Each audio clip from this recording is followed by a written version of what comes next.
है, इसने कह दे मौन बैठ जा, तुरंत बैठ जाएगा। एक और मन मौन कैसे रहते हैं ये जो शास्त्र विरुद्ध साधना करने वाले, केवल बोलना अलाउड नहीं, लिखना अलाउड है। एक मौन रख रहा था, एक हम जैसे सत्संग में जाता था यदास शुरू में, परमात्मा ने बहुत से इन संतों के पास भेजा, क्योंकि हमारा कोई साथी नहीं था, मेरा अकेले ने यो नाम लिया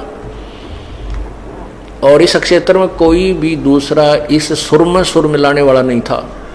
फिर दास ने सोचा इन संतों के पास देखो ये क्या क्या बातें बताते हैं, जहाँ भी कोई आश्रम डेरा दिखता उसके पास पहुँच जाता, फिर उनसे चर्चा होती, चलते रहते, फिर उनको पता लग जाता ये तो डले ढोरे हैं, और उनको कह दिया एक दो को तो वो नाराज हो गए, कोई बात नहीं। तो एक ऐसा ही जिसके पास मैं जाता था, फिर दूसरी बार गया तो उसने पता लगा कि महात्मा जी तो मौन रखे हुए, कितने दिन का, 3 महीने का। तो उसके पास गया तो मैंने प्रणाम किया, उसने संकेत किया, एक आसन बिछा हुआ था नीचे, वहां मैं बैठ गया और फिर लिख के स्लेट पे कहां से आए हो, जानता था लेकिन एक औपचारिकता पूछते कहां से आए हो, कैसे आना हुआ, फिर मैंने उसको बताया।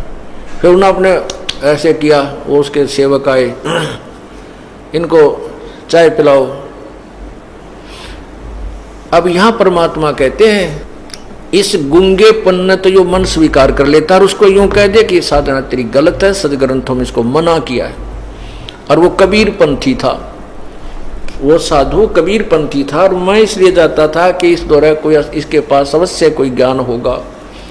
अब वाणी तो बोलना ठीक, कबीर जी की वाणी तो ठीक है, परमात्मा की उन्हें पढ़ कर सुन ले चाहे घोट कर सुना दे, लेकिन करनी उसके विपरीत, उनकी क्रियाएं विरुद्ध थी।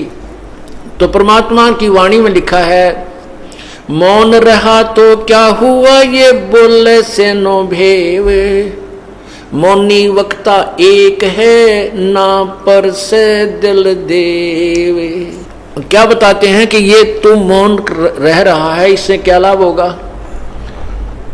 अब मौन भी है और लिख कर दे रहा है, ध्यान तो भंग हो गया तेरा। भक्ति में तो ध्यान रहा नहीं, जब आपने लिख कर दिया, लिखने में समय घना ला गया, या जब आने ला दे एक भाई कहाँ से आए थे, क्या बात है, और ठीक हो भाई चाय पिलाइयो, कितना जल्दी काम निमट गया। भक्ति करनी है फिर कर ले अपना चुप होकर के। ये